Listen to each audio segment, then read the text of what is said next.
Bonjour tout le monde, normalement ça y est, c'est lancé, vous nous voyez, vous nous entendez. Vous avez à disposition un chat où vous pouvez communiquer avec nous. Déjà, si vous pouvez confirmer que pour vous c'est fluide, vous entendez, vous voyez, ça serait super. Et puis évidemment, bienvenue à tous.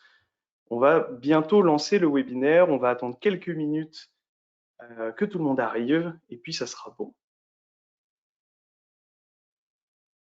Normalement, ça devrait être bon pour tout le monde. Je profite de notre avance pour vous faire une courte annonce. Nous avons créé un sondage autour du Lesson Learned afin de se baser sur des retours de terrain. Donc, nous sommes actuellement à une cinquantaine de réponses et comme vous le savez, plus l'échantillon est grand, plus les statistiques sont fiables. Donc, je vous invite à cliquer sur le lien qui devrait apparaître dans le chat et de prendre quelques minutes pour le remplir. On a besoin de vous, donc je vous remercie d'avance pour votre contribution. Voilà, le lien devrait arriver dans le chat et la régie s'en occupe, normalement. Voilà, il vient d'apparaître, donc n'hésitez pas. En attendant que le webinaire commence, vous pouvez répondre à cette enquête.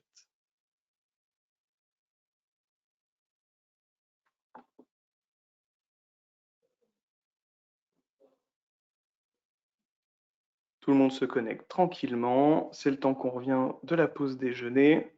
Il fait beau, donc en général, on traîne un petit peu dehors. C'est normal, on ne vous en veut pas.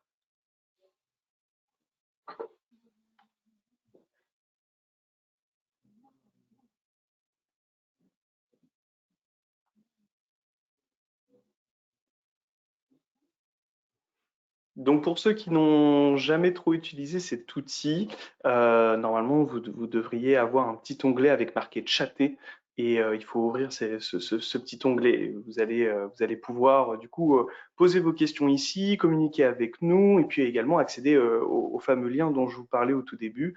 Donc n'hésitez pas à me faire un retour si c'est tout bon pour vous, si l'image et le son fonctionnent, ça serait super. Et je vois que ça se connecte au fur et à mesure, donc on est bon.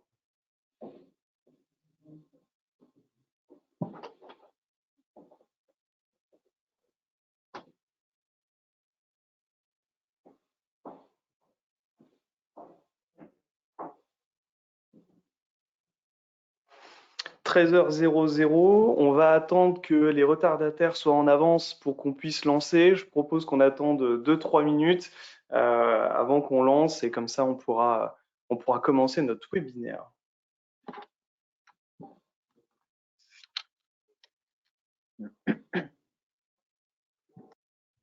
Pour ceux qui viennent d'arriver, je refais ma petite annonce. N'hésitez pas dans le chat à cliquer sur notre sondage qui se base sur le Lesson Learned et qui nous permettra d'avoir un peu plus de données pour avoir des statistiques plus fiables du coup sur ce sujet qui nous aidera bien sûr à compléter nos recherches sur le sujet.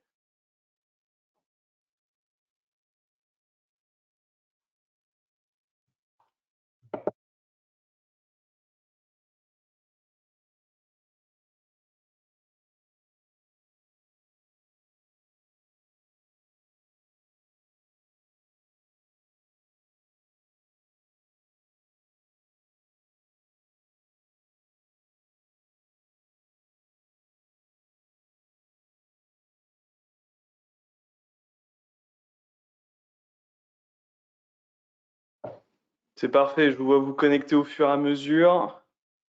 Je propose un départ à 13h03 pétante. On va attendre 2 petites minutes. Vous avez le temps d'aller remplir votre tasse de café, vous installer correctement.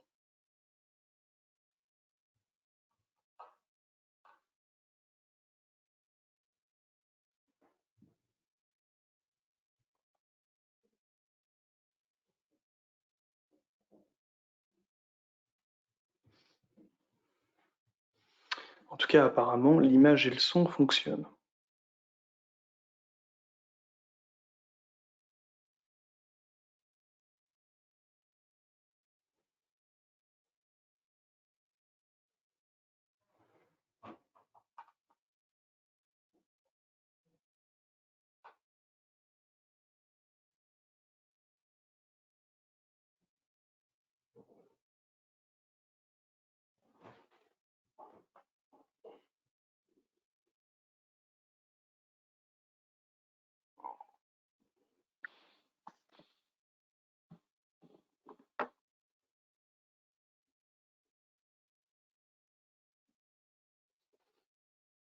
Donc, nous allons être ensemble durant les 60 prochaines minutes et on va essayer de vous libérer à 14h00 pour que vous puissiez derrière continuer votre activité.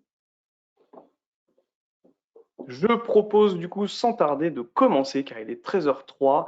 Je vois que la majorité est là, donc allons-y, c'est parti. Amis du management de projet ou simples curieux, bonjour. Je vous souhaite la bienvenue à ce webinaire organisé par le PMI et animé par l'Association des directeurs de projet. Je suis Thibaut, je serai votre animateur et dévoué interlocuteur durant les prochaines 60 minutes. Aujourd'hui, nous sommes ensemble pour se poser bonnes questions, pour en apprendre sur nos métiers, pour évidemment répondre à la thématique de notre webinaire, comment s'appuyer sur le Lesson Learn pour progresser. Sans prendre trop de risques, je pense que tout le monde a déjà entendu parler de retour d'expérience, appelé également Rex. Donc, au-delà d'un surnom affectif pour son berger allemand, le Rex, je sais rapidement ce que c'est, mais sans plus. Donc, je sais que vous êtes un peu tous sensibles à ce sujet-là. Donc, comment faire mieux en se basant sur ce qu'on a déjà fait? C'est le principe même de l'évolution. Mais ce n'est pas chose facile de savoir ce qu'il faut faire exactement, comment passer de la théorie à la pratique, comment l'adapter à son entreprise surtout, et quels sont les tenants et aboutissants du retour d'expérience. Et je suis le premier dans l'interrogation. Donc, pour cette raison, je serai accompagné d'experts et je ne vais pas tarder sur la présentation de ces derniers. J'ai l'honneur d'accueillir aujourd'hui Oriane Jacquemin, PMO des programmes chez Daher. Elle est responsable des outils de planification de projet et assure le maintien des processus de gestion de ces derniers. Elle nous fait l'immense plaisir d'être présente sur notre thématique du jour. Bonjour Oriane. Bonjour Thibaut, bonjour à tous. Également aujourd'hui, on a l'honneur d'accueillir Mathieu Grenot, directeur technique chez Casaden, membre du réseau PMI et membre actif de l'association des directeurs de projet. Il est le facilitateur du management projet et c'est avec une joie non dissimulée qu'il est avec nous aujourd'hui pour ce webinaire. Bonjour Mathieu.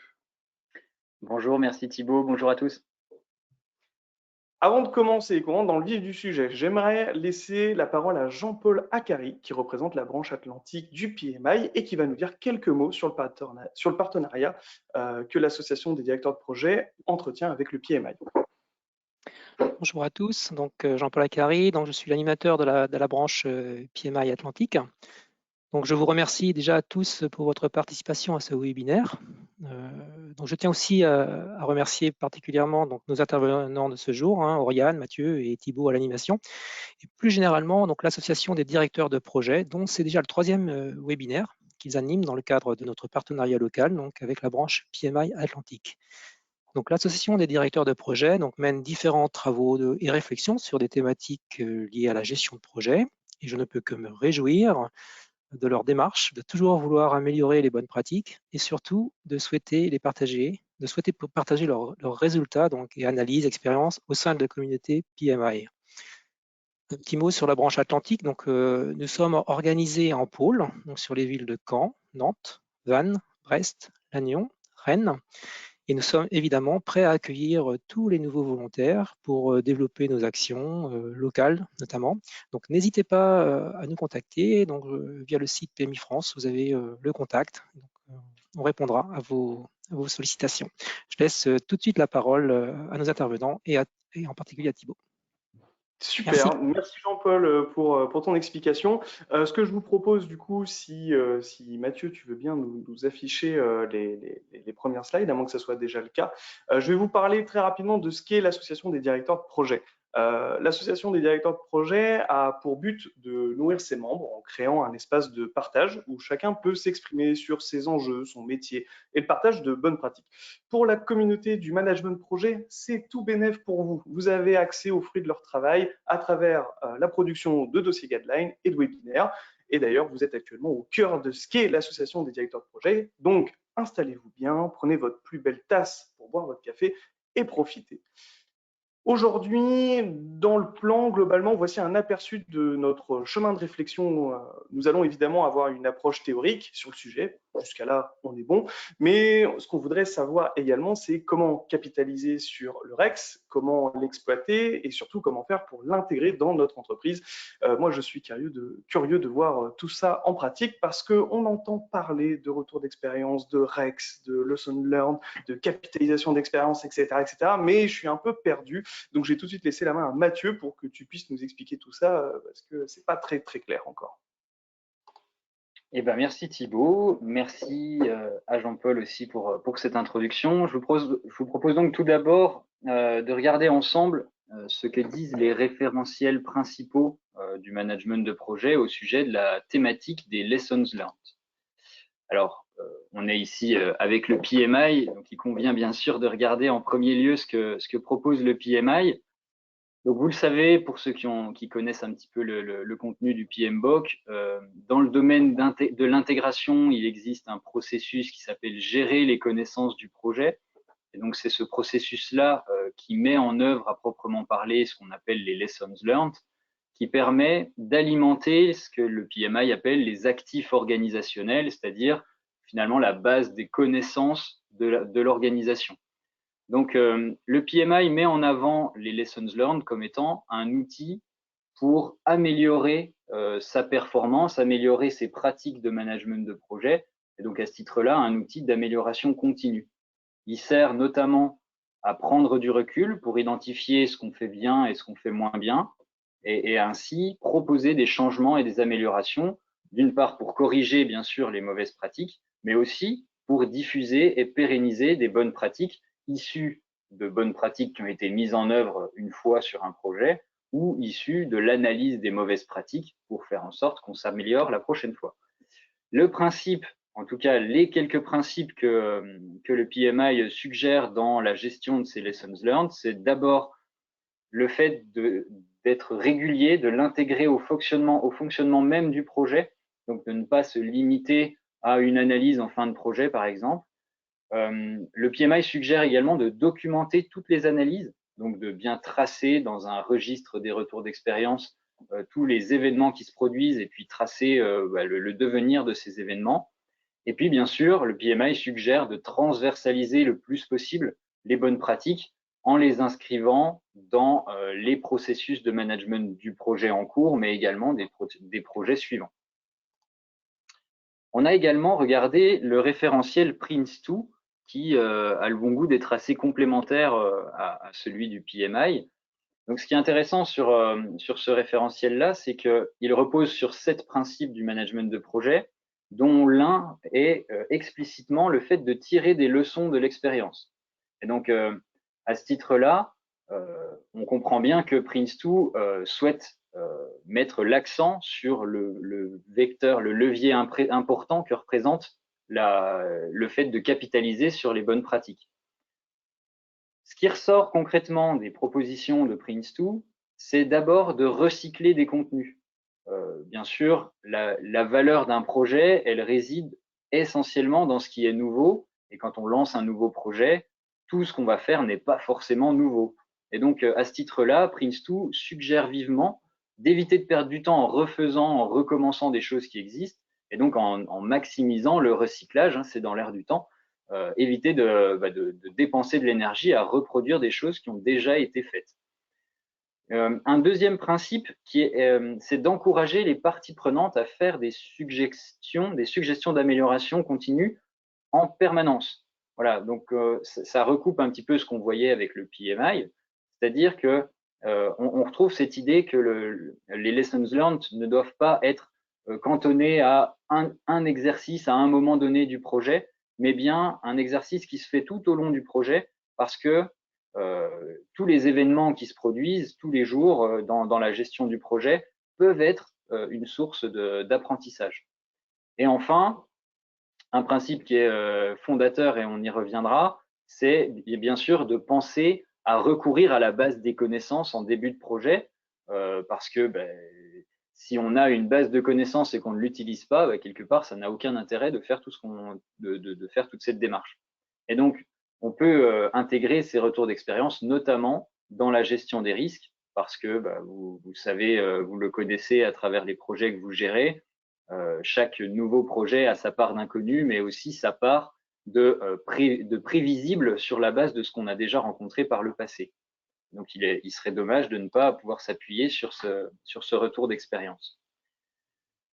En dernier lieu, pour terminer sur PRINCE2, PRINCE2 insiste beaucoup sur l'importance d'embarquer le REX tout au long du projet. Et donc, on voit sur cette planche les différentes phases au cours desquelles le REX peut avoir son importance, soit en phase de planification pour tirer profit de l'expérience des projets passés. Donc là, on va aller solliciter la base de connaissances pour essayer d'en tirer des bonnes pratiques qui vont nous permettre de mieux planifier notre projet et en tout cas de planifier ces bonnes pratiques dans la gestion du projet. Et puis ensuite, en phase d'exécution, ben là, l'idée, c'est vraiment en continu d'engranger de nouvelles connaissances. Et donc, ce que suggère Prince2, comme je le disais préalablement, c'est de le faire le plus possible en continu pour éviter d'en accumuler des volumes qui nous dissuadent à la fin du projet de s'y coller.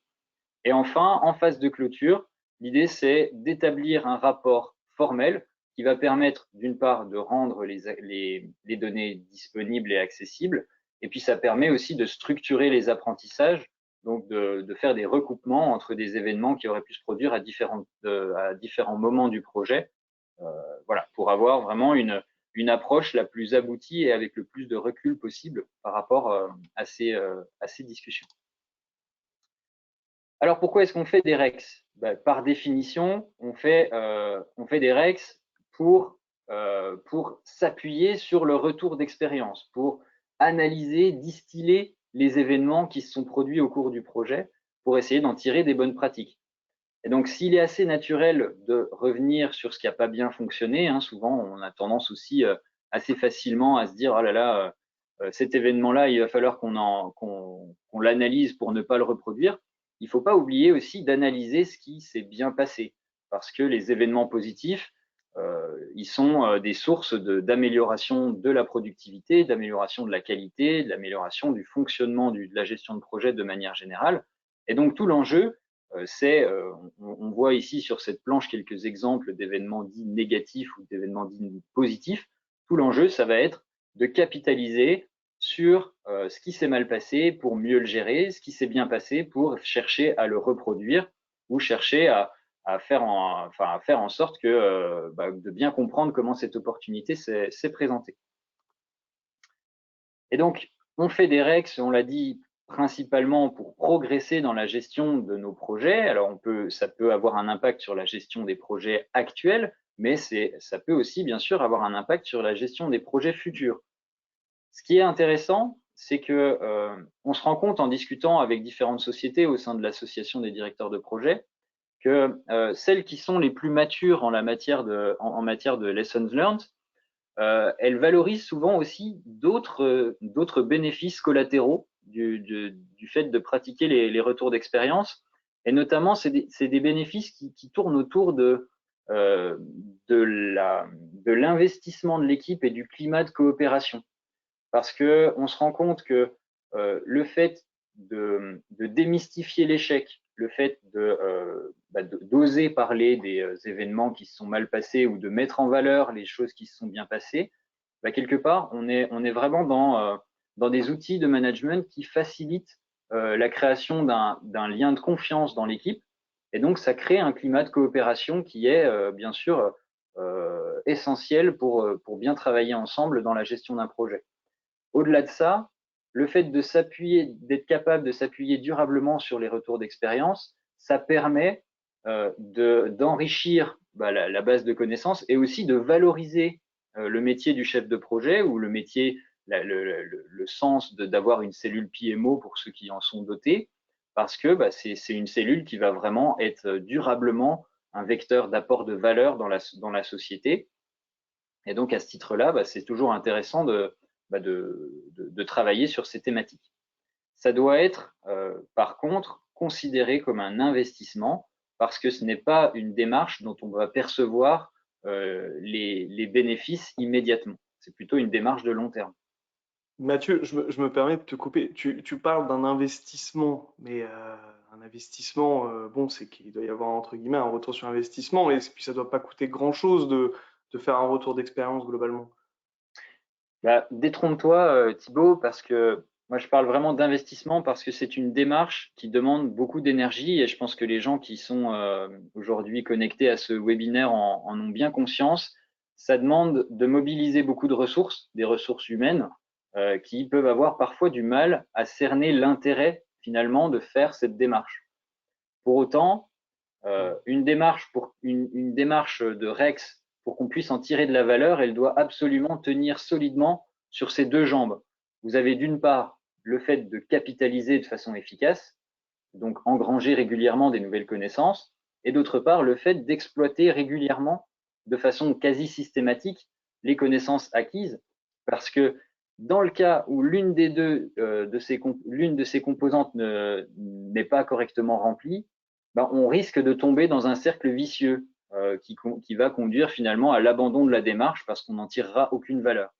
Si je prends l'exemple, si par exemple on n'a pas d'exploitation des données, ben, on va en tirer évidemment pour notre propre projet peu de valeur. Donc, arrivé en cours de projet, on aura peu de motivation pour capitaliser sur les nouveaux événements. Et donc, de fait, en cascade, on ne va pas alimenter la base avec de nouvelles connaissances et ainsi de suite. Donc, la base n'ayant pas beaucoup de connaissances intéressantes, on n'aura plus envie de l'exploiter et de fil en aiguille, on va littéralement abandonner cette démarche. Il est donc vraiment essentiel que la démarche soit prise au sérieux dans l'organisation et qu'elle bénéficie surtout du soutien au plus haut niveau dans l'organisation. Alors pour ça, on connaît tous, on a tous des systèmes qualité.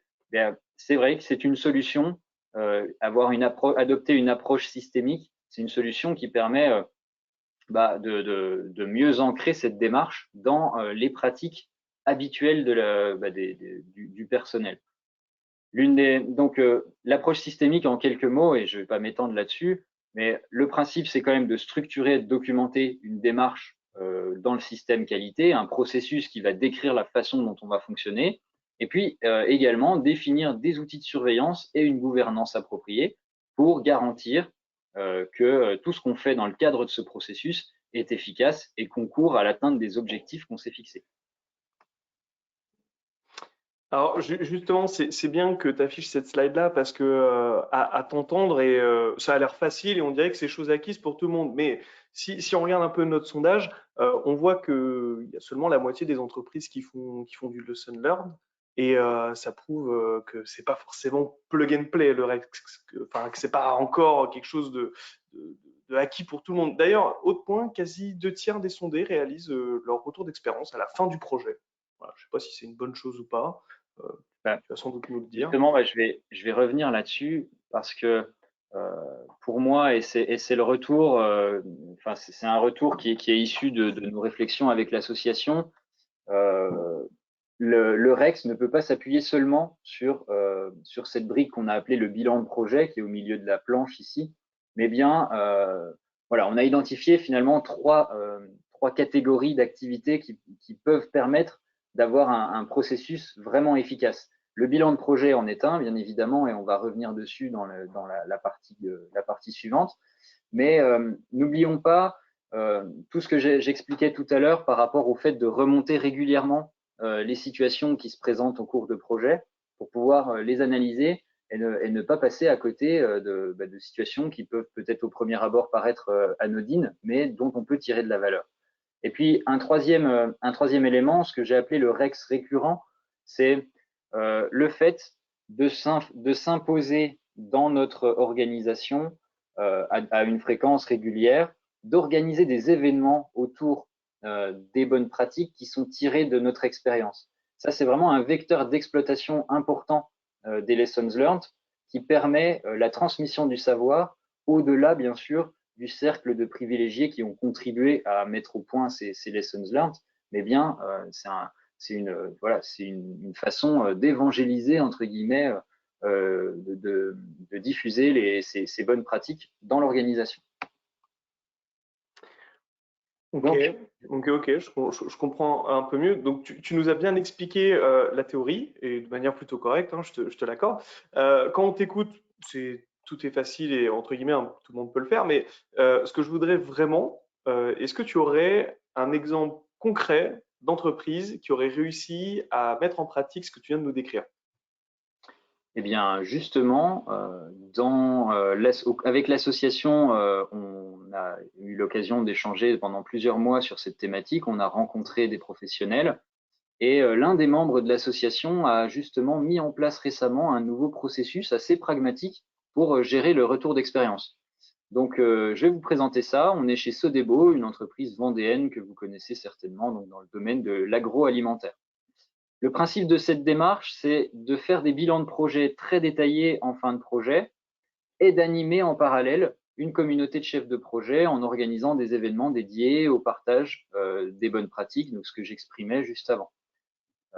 Donc, c'est une démarche qui se décompose en 4 étapes. Donc, la démarche pour effectuer ce bilan de projet.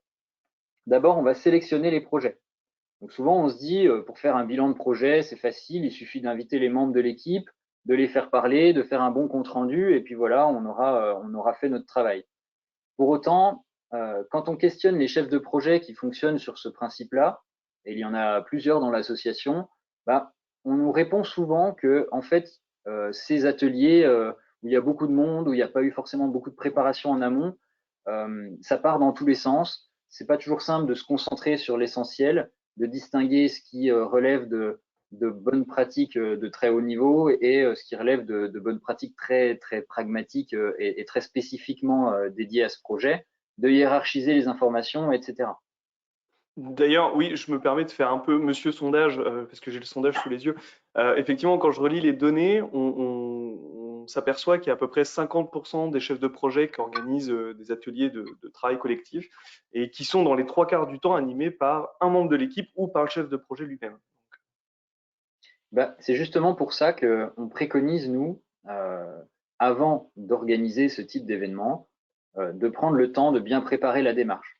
On sélectionne les projets ou les portions de projets qui vont faire l'objet d'un bilan parce que ça permet de cadrer les discussions et de se concentrer quelque part sur les projets qui sont susceptibles d'apporter de la valeur. Parce que dans certaines entreprises, il y a énormément de projets. Certains projets sont très récurrents et se ressemblent tous. Et donc, il semble plus judicieux de se concentrer sur ceux qui ont une part d'innovation, soit dans les méthodes, soit dans le produit même du projet, pour maximiser l'efficacité de la démarche. Donc, cette sélection des projets, elle permet ensuite, on va rentrer dans un niveau de détail supérieur ensuite, qui est de structurer à proprement parler le bilan. Donc, pour ça, on va commencer par choisir des thématiques et des critères. Donc, ces thématiques, en fait, l'idée, c'est de dire que si le projet est intéressant en lui-même, ça ne veut pas dire pour autant que tout ce qui s'est passé dans le projet est intéressant. Et donc là encore, on va chercher à cibler davantage notre étude pour aller davantage dans les détails sur un nombre plus réduit de sujets et ainsi espérer en tirer une valeur plus grande. Donc, ce que propose Sodebo, et on va le voir aussi avec Oriane chez Daher, c'est de s'appuyer sur une décomposition standardisée des thématiques. Donc, on peut par exemple identifier des typologies de projets. Est-ce qu'on est sur des projets d'infrastructure, des projets IT, des projets de développement d'un nouveau produit ou des projets industriels? Et puis, après, on va regarder les thèmes. Est-ce qu'on parle du pilotage du projet? Est-ce qu'on parle de la production des livrables, de la tenue du budget, de la gestion des ressources humaines? Et après, dans les thèmes, on peut encore descendre dans un niveau inférieur. Si je parle de pilotage du projet, est-ce qu'on va parler de la gouvernance, de la répartition des rôles et responsabilités, des supports de copil? Voilà, toutes ces choses-là sont autant de thématiques à tiroir qu'il est intéressant d'avoir compilé au départ pour pouvoir, au moment de structurer notre bilan, cocher ce sur quoi on a vraiment envie de travailler. Une fois qu'on a choisi ce qu'on a envie d'étudier, on va choisir minutieusement les personnes qu'on va interroger en lien avec les thématiques qu'on a choisies. L'idée, c'est bien sûr d'éviter de solliciter des personnes qui n'ont pas grand-chose à voir avec les sujets. Et évidemment, quand on a choisi un sujet, essayer de solliciter toutes les personnes qui ont des choses à dire en lien avec ce sujet. Je prends un exemple, si on a livré un produit à un client, ça peut être intéressant de le solliciter, ce client, pour lui poser des questions sur son expérience client. Si on a travaillé avec des fournisseurs sur des sujets qui ont mis en œuvre de la sous-traitance, ça peut être intéressant de solliciter ces fournisseurs pour savoir comment ils ont perçu notre façon de gérer notre sous-traitance, la communication et tout un tas d'aspects liés au pilotage de la sous-traitance. Une fois qu'on a choisi ces personnes, on va choisir également le mode d'animation le plus approprié. Donc, naturellement, je le disais tout à l'heure, on a tendance à penser à faire des ateliers collectifs, mais on comprend vite que si on met en œuvre des clients ou des fournisseurs avec les personnes qui étaient dans la gestion contractuelle avec eux, la parole ne sera pas forcément tout à fait aussi libre que si on les sollicite de façon plus individuelle. Donc, on va voir juste après les différents types de possibilités qui s'offrent. Mais l'idée, c'est vraiment, dès la phase de structuration, de bien choisir un mode d'animation qui soit approprié à ce qu'on souhaite tirer de cette analyse. Et enfin, pour garantir à tout le monde, pour garantir que tout le monde sera bien disponible au moment où on aura besoin de les solliciter, on va directement planifier. Si j'ai prévu de faire des ateliers, je les planifie. Si j'ai prévu de lancer des sondages, je vais définir comment, sous quelle forme je vais lancer ces sondages. Et de cette manière, on aura organisé notre démarche, fixé des objectifs précis à toutes les personnes qui sont susceptibles d'intervenir, et ça va permettre à chacun de savoir exactement ce qu'on attend de lui. Et donc, il reste ensuite à exécuter le bilan. On va collecter les informations et on va les analyser. Donc, la collecte des informations, je vous le disais à l'instant, on peut la faire via différents moyens, les entretiens individuels, des ateliers collaboratifs. Donc, les ateliers collaboratifs, pensez à que ça se prépare, hein, ça nécessite aussi potentiellement d'avoir un animateur, en tout cas quelqu'un qui a une capacité à structurer la démarche pour vraiment essayer d'en tirer le plus grand bénéfice possible. Et puis, ça va être aussi la collecte documentaire. Si on analyse les comptes rendus de Copil, on n'a pas forcément besoin de beaucoup de monde pour faire ça. Par contre, on va avoir besoin de récupérer en tant que tel les différents comptes rendus qui ont été réalisés pendant la durée du projet. Et puis, les sondages, ne les oublions pas, c'est un bon moyen pour collecter de l'information sur une population assez large, quand on veut, par exemple, capter le retour sur une solution informatique qui a été déployée, comment se passe la prise en main, etc. Et enfin, on va procéder à une restitution, donc une restitution qui va se faire en 2 temps, à l'écrit avec un compte-rendu structuré, assez formel, qui va reprendre pas à pas tout ce qu'on a fait dans l'étude et qui a pour objectif ultime de lister ce qu'on appelle les fameuses lessons learned, c'est-à-dire une fois que j'ai identifié ce qui s'est bien passé, ce qui s'est mal passé, qu'est-ce que j'en tire comme leçon. Donc je vais les écrire formellement sur ce document et puis par la suite, je vais organiser, alors spécifiquement en lien avec ce bilan projet, une première revue qui va permettre de diffuser notamment aux personnes qui ont participé les conclusions de l'étude, mais on va aussi pouvoir faire rayonner davantage ces bonnes pratiques en invitant d'autres personnes extérieures, le sponsor qui a potentiellement demandé à ce qu'on fasse ces études-là, le PMO pour qu'il enregistre ça et qu'il puisse le diffuser dans les autres projets, et ainsi de suite. Donc, comme on l'a vu, capitaliser sur les connaissances, c'est bien, mais évidemment, ça ne sert à rien si derrière on n'exploite pas ces connaissances. Donc là, ce que je vous propose, après un rapide coup d'œil à ce que nous donne le sondage, c'est d'étudier un peu ce qui existe aujourd'hui comme possibilité pour recourir à ces informations. Donc, c'est souvent dans cette partie-là, capitaliser, on y arrive, hein, on arrive à faire des comptes rendus plus ou moins propres et plus ou moins bien rangés, mais on arrive en général à se poser pour écrire ce qui s'est passé. Mais sur la partie exploitation, c'est souvent là que ça se corse. Parce que, comme on le voit sur notre sondage, souvent, on n'a pas le temps, on a des difficultés à faire des analogies entre les projets, donc voilà, les données sont pas faciles à exploiter, elles sont pas toujours disponibles non plus, hein, elles peuvent être enregistrées sur des serveurs auxquels on n'a pas accès. Et puis parfois, tout simplement, on n'a pas le réflexe. On se dit pas, tiens, je suis en train de planifier mon projet, est-ce qu'il n'y a pas des choses auxquelles il faut que je pense et auxquelles mes collègues précédents dans d'autres projets se sont déjà confrontés. Globalement, quand on reboucle avec la plupart des interlocuteurs de l'association, on se rend compte qu'il y a 2 familles de solutions qui peuvent être complémentaires, qui sont parfois utilisées soit l'une, soit l'autre. Des familles à base d'humains, et donc des solutions à base d'humains et des solutions à base de digital. Donc, les solutions à base d'humains, Le principe, c'est de faire vivre une communauté de chefs de projet, donc organiser des événements dédiés au partage du savoir, c'est se concentrer sur, enfin, c'est concentrer en fait la connaissance sur une personne ou un groupe de personnes qui va derrière orienter chaque demande, qui va être un point focal pour les demandeurs et donc qui va permettre lorsqu'il y a une demande de faire le tri dans les connaissances accumulées et donc derrière de pouvoir orienter le chef de projet vers les bons comptes rendus qui vont bien et qui répondent à ses attentes. Dans le second cas, donc la solution plutôt digitale, il s'agit plutôt de s'appuyer sur une solution informatique qui va emmagasiner les informations sur un format bien défini et qui va derrière permettre par des requêtes sur une base de données à chaque chef de projet en autonomie d'aller chercher ces informations. Ces solutions-là, il y a bien sûr plein de sociétés et je crois que le sondage nous disait qu'il y en avait une vingtaine de pourcents de sociétés aujourd'hui qui sont équipées de ce type de solution parmi ceux qui ont répondu.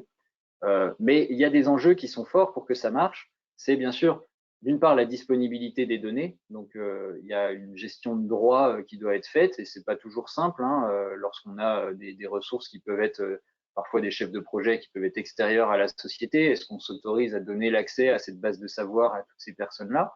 Et puis, également, le fait de les rendre exploitables. Et c'est certainement là le point le plus difficile parce que pour les rendre exploitables, ça sous-entend qu'il faut les enregistrer sur des formats suffisamment standardisés pour qu'une solution digitale, même si avec l'intelligence artificielle, ça sera peut-être de plus en plus simple, mais c'est une solution digitale pour qu'elle puisse exploiter les données, elles doivent être toutes enregistrées sur un format relativement similaire. Et puis, dans le deuxième aspect sous-jacent, c'est que si on n'a pas identifié des critères ou des facteurs qui permettent facilement de faire des analogies entre les projets, on risque de passer à côté des projets les plus pertinents au regard de notre situation et donc quelque part de ne pas avoir beaucoup de valeur si on a du mal à identifier les projets similaires à celui auquel on est confronté. Malgré tout, sur ces deux familles de solutions, il n'y en a aucune qui est vraiment miraculeuse. Dans le modèle humain, on comprend vite qu'on va se rendre dépendant d'un petit groupe de personnes qui vont être les sachants. Personne n'est éternel dans une organisation, donc ça pose toujours une problématique de transmission lorsque cette personne-là est amenée à partir. Et puis sur les solutions digitales, on comprend qu'il y a nécessité de standardiser de façon assez fine la méthodologie, et c'est souvent source de lourdeur, donc assez difficile à digérer, surtout pour les chefs de projet qui n'ont pas contribué à la construction et au déploiement de cette solution. Donc voilà, la solution qui marche est probablement un juste équilibre entre ces deux familles de solutions. Très bien, merci Mathieu pour cet apport de connaissances qui donne matière à réfléchir. Donc moi j'ai bien compris que du coup le retour d'expérience c'était important, que c'était utile, également que ça pouvait se faire, notamment chez Sodebo qui le pratique très bien. Mais tu l'as dit un peu toi-même, c'est-à-dire que ça doit être lourd à mettre en place, ça doit être difficile, on ne sait pas par où commencer. Donc je profite d'avoir Oriane avec nous pour qu'elle puisse rétablir la vérité enfin. Oriane, toi qui connais les difficultés du terrain, est-ce que tu pourrais nous raconter comment vous avez fait chez Daher pour mettre tout ça en place? Ouais, donc je vais vous expliquer un petit peu la démarche qu'on a mis en place chez Daher, qui est toujours en cours de déploiement, parce que oui, on l'a dit, c'est lourd à mettre en place. Pour vous mettre un peu de contexte, on est parti d'un constat, des retours d'expérience, on en fait sur certains projets, mais très souvent, c'est un document qui n'est pas forcément partagé et qui reste finalement sur un disque dur quelque part. Et la conséquence de tout ça, c'est qu'on a des erreurs qui sont reproduites et des bonnes pratiques qui ne sont pas partagées. Donc, au jour d'aujourd'hui, les erreurs qui se reproduisent projet après projet, c'est des irritants pour les équipes. Donc, le but qu'on veut à travers ces retours d'expérience, c'est justement pouvoir identifier ces problèmes récurrents, y trouver des solutions, mais surtout, et on va parler aussi un peu de positif, parce qu'on a tendance à se focaliser sur le négatif, partager les bonnes pratiques. Il y a des initiatives qui sont prises un petit peu partout dans l'entreprise. On ne le sait pas forcément et ça permettrait justement de les utiliser. Donc, pour mettre en place ce retour d'expérience, on s'est quand même rendu compte que c'est surtout un changement de mentalité qu'on doit faire au sein de l'entreprise, plus que vraiment des outils, etc. et un processus. C'est surtout un changement de mentalité. La première chose qu'on a fait avant de lancer quoi que ce soit, c'est de se poser, d'analyser un peu la théorie que vient nous expliquer Mathieu et de se dire qu'est-ce qu'on veut faire? Quelle serait la cible de nos retours d'expérience et ce qu'on souhaiterait en faire? On l'a divisé en 4 phases. La première phase, c'est vraiment de la collecte d'infos. Donc, c'est vraiment du brainstorm. Chacun vient avec ses idées. On met aucun filtre. Et de se dire, positif comme négatif, on prend tous les éléments. La conséquence, c'est qu'on peut se retrouver avec un nombre d'événements importants. Donc, il va falloir prioriser. C'est la deuxième étape, c'est-à-dire d'analyser toutes ces données et de se dire, je ne sais pas moi, sur 50 items, quels sont les 2, 3, 5 qui méritent vraiment qu'on s'attarde dessus et qu'on aille derrière, du coup, les analyser, quelles en sont les routes causes, qu'est-ce qui a fonctionné, qu'est-ce qui a moins bien fonctionné. La troisième étape, j'ai envie de dire, c'est de passer à l'action. C'est d'exploiter tout ça et de se dire, en fonction du problème que j'ai rencontré, quelles sont les actions que moi, sur mon projet, je peux mettre pour pas que ça se reproduise et qu'est-ce que je peux recommander au prochain projet pour justement soit éviter le problème, soit de leur donner les pistes de solutions que moi j'ai mis en place qui pourraient avoir fonctionné. Ces 3 phases-là, en fait, c'est l'équipe projet qui va les travailler. Et derrière, on a une phase qui est hyper importante et Mathieu l'a mentionné plusieurs fois, c'est vraiment la communication. Rendre ces retours d'expérience accessibles pour qu'ils servent. Parce que rester sur mon petit disque dur, ça n'aide personne. Donc l'idée, c'est vraiment de se dire comment est-ce qu'on peut, derrière, le mettre à disposition de tous et communiquer sur le sujet. Et donc du coup, une fois que vous vous êtes dit ça, qu'est-ce que vous avez fait derrière pour mettre tout ça en pratique? Alors, notre démarche, elle est toujours en cours et elle se déroule en 6 étapes avec comme objectif d'aller rechercher l'adhésion des gens pour qu'ils participent à la démarche et de changer un peu les mentalités. La première étape qu'on a faite, alors je vais vous les détailler un peu plus en détail après, ça a été vraiment une phase d'interview. Donc, d'aller rencontrer des gens des différents métiers qui peuvent être impliqués sur nos projets et de leur poser tout simplement la question de dire qu'est-ce que vous en attendez? Qu'est-ce que vous voudriez voir et ressortir d'un retour d'expérience? On a mené un certain nombre d'interviews, on a récupéré tous ces résultats et on les a analysés. Quels sont les éléments qui ressortent le plus souvent pour essayer justement derrière d'adapter notre processus et d'adapter notre démarche pour rencontrer l'adhésion d'un plus grand nombre. La troisième étape qu'on a faite, c'est d'écrire et de formaliser ce processus-là. On veut que ça devienne à terme un standard au sein de l'entreprise. Et pour que ça devienne un standard, il va falloir l'écrire. On a également commencé à réfléchir aux outils qu'on pourrait donner aux chefs de projet pour justement mener ces sessions de retour d'expérience.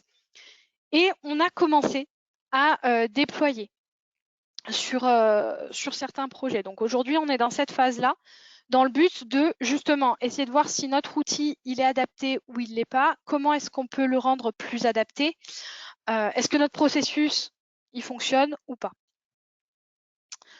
Donc maintenant, je vais vous détailler un peu plus en détail chacune de ces étapes. La première étape, ça a été vraiment l'interview. Donc là, on a rencontré une grosse quinzaine de personnes issus de tous les métiers qui peuvent intervenir sur nos projets. Et dans chaque métier, on a interrogé plusieurs personnes pour éviter d'avoir qu'une seule vision, d'avoir quelque chose d'un peu plus global et qui représente la population, et aussi à des niveaux hiérarchiques différents. Les managers ne vont pas forcément attendre les mêmes choses des personnes du terrain. On leur a posé 5 questions. La première, qu'est-ce qu'ils en attendent? La deuxième, est-ce qu'il y a des sujets standards qu'il faudrait analyser sur chaque projet en systématique? Qui doit participer à ces retours d'expérience? Combien de temps il faut y consacrer? Et à quelle fréquence on les fait? Les réponses, bon, il y a eu beaucoup de choses, mais globalement, on a senti quand même des thématiques qui revenaient beaucoup. Au niveau des attentes, vraiment, ce qu'ils veulent, c'est que ça serve.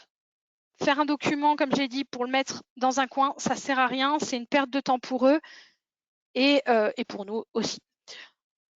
Donc, du coup, toutes ces informations que vous avez récupérées lors des interviews, qu'est-ce que vous en avez fait? Alors, justement, on a pris donc toutes ces datas de durée de la réunion, etc., pour justement définir le processus et faire une proposition. Donc, c'est ce qu'on a modélisé ici. Le processus, il est centré sur une chose, une réunion projet. Donc, l'équipe projet, elle va se réunir. Et le prérequis vraiment, et on insiste là-dessus, c'est la préparation. Si on ne veut pas, comme l'a dit Mathieu, des échanges qui partent dans tous les sens, il faut qu'il y ait préparé. Donc nous, ce qu'on a préconisé, c'est d'arriver avec 2 éléments négatifs et un élément positif. On veut vraiment que les gens se forcent des fois un peu à aller chercher du positif dans les situations.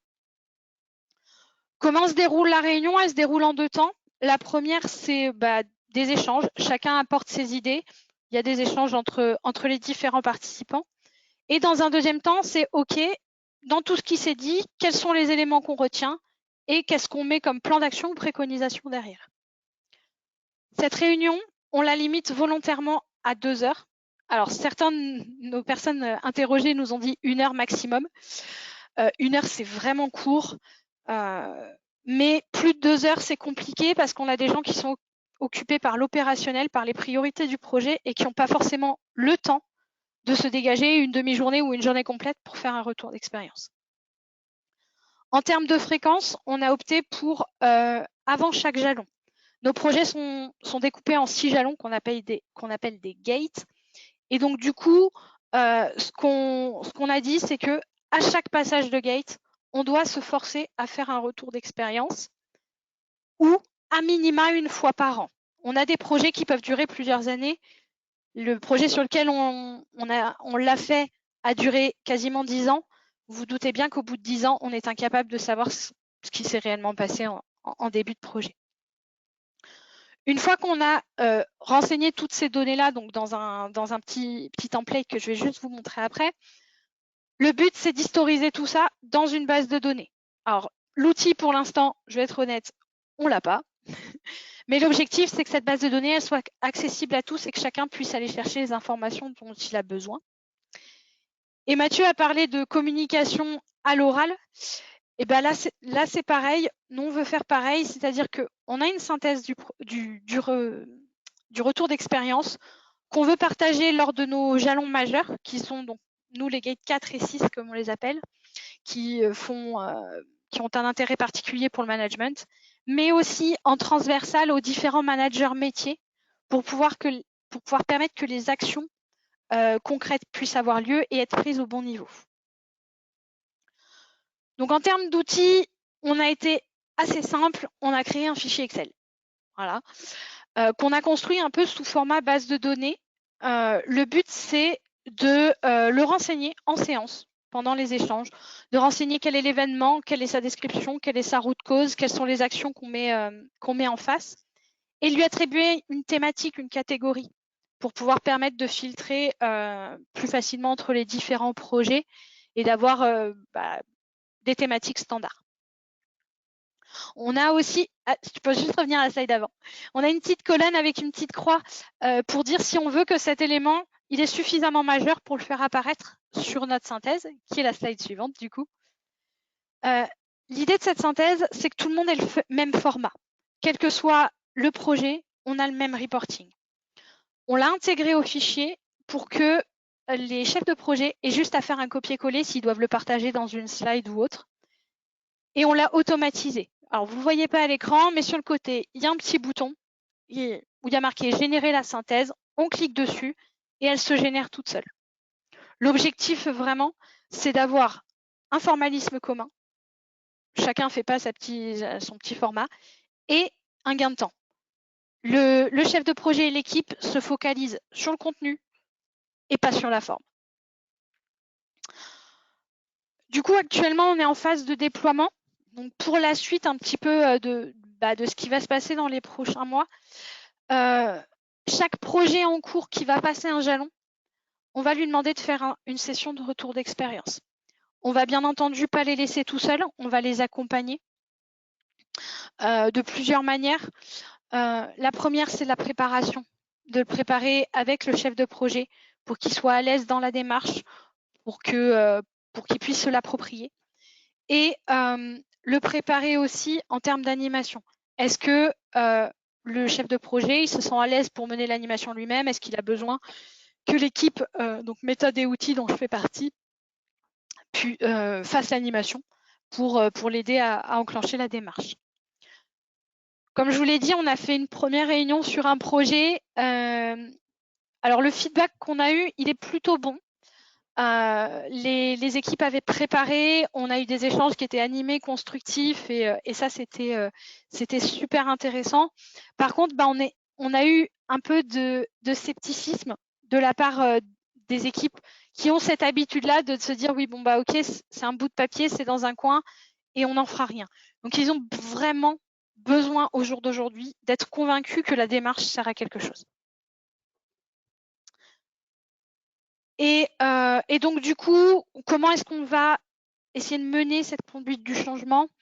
Déjà en mettant de l'effort dessus et de la ressource pour vraiment faire en sorte que les équipes s'approprient la démarche. On a aussi une démarche au niveau du groupe en termes de knowledge management, donc de manière beaucoup plus générale. On va s'intégrer là-dedans pour aussi avoir des outils peut-être un peu plus robustes qu'un fichier Excel avec lequel on démarre aujourd'hui. Et aussi, on a créé depuis le début de l'année une communauté des chefs de projet au sein du groupe d'AR, donc issus de toutes les divisions du groupe, qui nous permettent de partager nos problèmes et nos bonnes pratiques, et donc finalement de faire du retour d'expérience sur les aspects gestion de projet.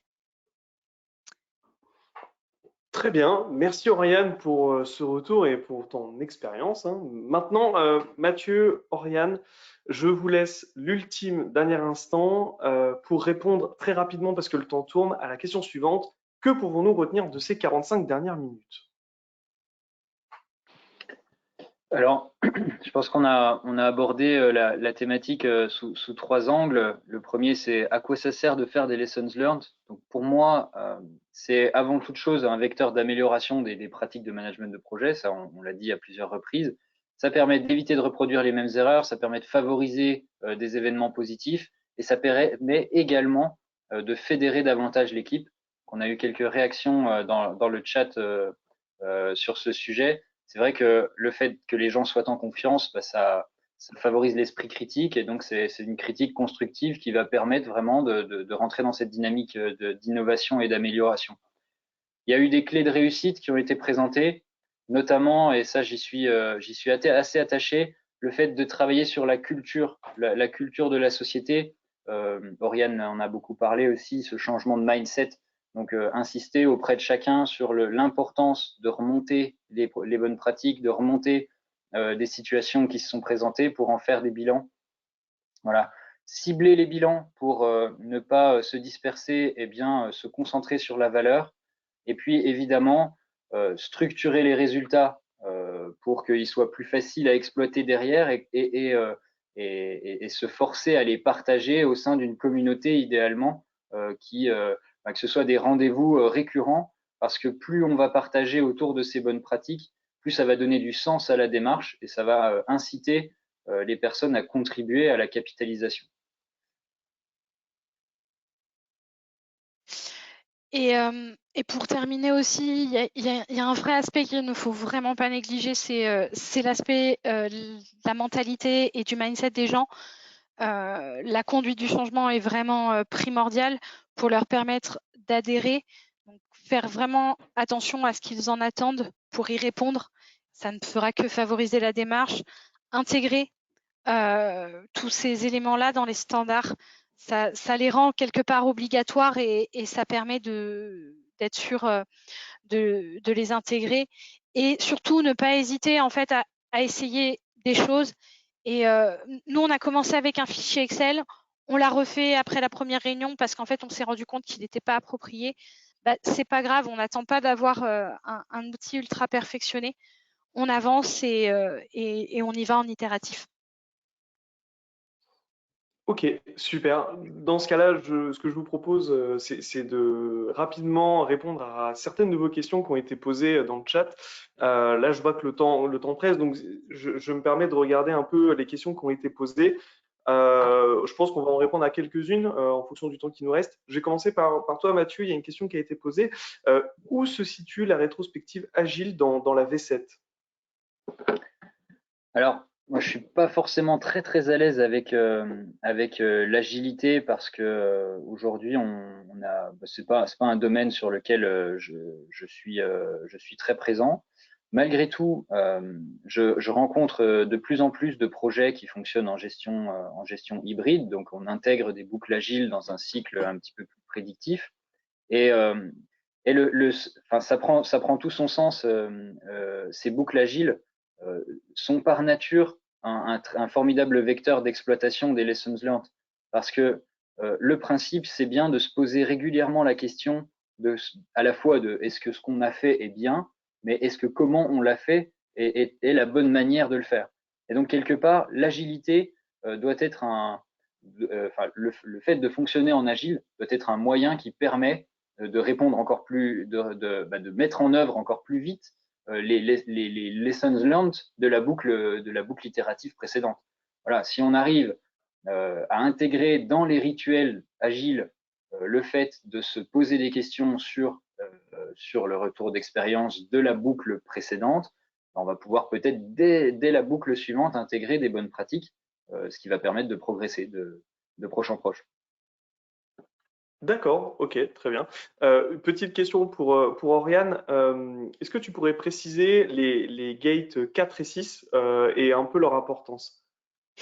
Oui, alors en fait, on a jalonné nos projets en 6 gates. Donc la gate 1 étant le kick-off meeting et la gate 6 étant le passage en vie série. Donc c'est sur l'industrialisation d'un produit. Donc la gate 4, elle est importante parce que c'est le premier élément qu'on fabrique. Ça correspond à ça, à la première livraison qu'on fait au client.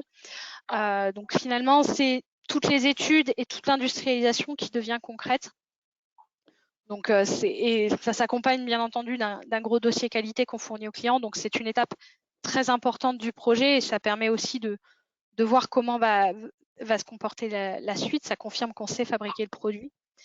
Et la gate 6, c'est vraiment le passage en vie série, c'est-à-dire qu'on considère que notre processus de fabrication est répétable et suffisamment performant pour qu'on puisse passer la main aux équipes dans l'atelier. Et nous, en tant qu'équipe, en fait, équipe projet, l'équipe projet est dissoute et les ateliers prennent le relais dans la gestion du produit. D'accord, ok, parfait. Dans ce cas-là, ce que je vous propose, c'est que je vous avais promis de viser le 14h00 pour la fin de ce webinaire. Donc, je vais conclure ce webinaire. J'espère que vous avez passé un bon moment. Je vous remercie pour votre curiosité et pour votre écoute, pour les questions qui ont été posées. J'espère sincèrement que ce webinaire vous aura permis d'éclaircir les zones d'ombre qui régnaient un petit peu autour du Lesson Learned pour certains. Vous avez désormais toutes les clés pour le comprendre et pour l'appliquer au sein de vos entreprises. Pour ma part, j'ai passé un excellent moment. Merci encore à nos intervenants, Oriane Jacquemin, Mathieu Grenot et Jean-Paul Acari. Vous pouvez retrouver, si vous le souhaitez, les actualités de l'Association des directeurs de projet sur leur site internet et sur leur page LinkedIn. Vous pouvez également consulter le site du PMI afin de connaître les prochains webinaires et leurs différents sujets. Et surtout, ne ratez pas notre dossier guideline qui sortira le 1er juillet. Sur ce, je vous souhaite un bon après-midi et je vous dis à très bientôt pour un prochain webinaire. Au revoir tout le monde. Merci à tous.